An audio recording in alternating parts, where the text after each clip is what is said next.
Welcome back to the last part, which is digital communication trends. So you've probably heard of the Internet of Things. This is just what is the latest in the Internet realm.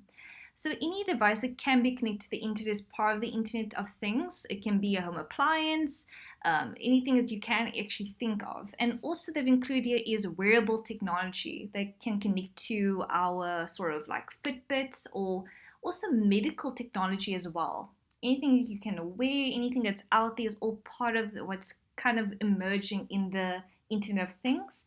And imagine this scenario here that they put in the model manual. Imagine that you wake up a bit earlier than normal as your alarm clock has worked out that you need more time for that 10 o'clock appointment. The alarm clock has checked the traffic reports, which indicate heavy traffic and some accidents on the route you take. The alarm has also checked the weather forecast and notes the rain is impacting on the traffic. As a result, the alarm decides to wake you up earlier. The alarm has sent out a message to your geyser to ensure that the hot water is ready for you when you shower. It has notified the coffee machine to start percolating, and has sent a message to your TV to record your favorite TV show, as it knows you won't have enough time to watch it. Okay, how does that sound? Does that sound amazing, or does it sound a little bit odd, a little bit too convenient? A little bit too Wally. So they're just talking about here that as internet is growing, it's becoming more part of our daily life. I mean, we have Alexa, I think it's called Alexa. We have Siri in our iPhones, and technology has just become so part of us that I don't know where it's going to go. But if you look in part of the digital Learning Unit 1, Society 5.0, please go and YouTube that. They talk about how technology is getting tongue-tied here, starting to become part of our, lives there. They've also included wearable technology such as smartwatches, which I already mentioned, wearable technology, the Google Glasses, and so on. And what else could possibly come out of all this technology? We also have some examples. And just to go into it, social media in business communications. So we need to also take into account that businesses now need to incorporate all the different sort of social media applications to make sure that their business is marketable. If they don't do this, they're not relevant. Think about it. Are you going to go to a business that doesn't have a website? Probably not. So social media has now become so completely entwined with business in terms of the actual organization. And the next one we just included in here is personalized advertising. So what they mean by this is, have you ever, let's see an example here. You go into your computer and you decide to Google the latest iPhone.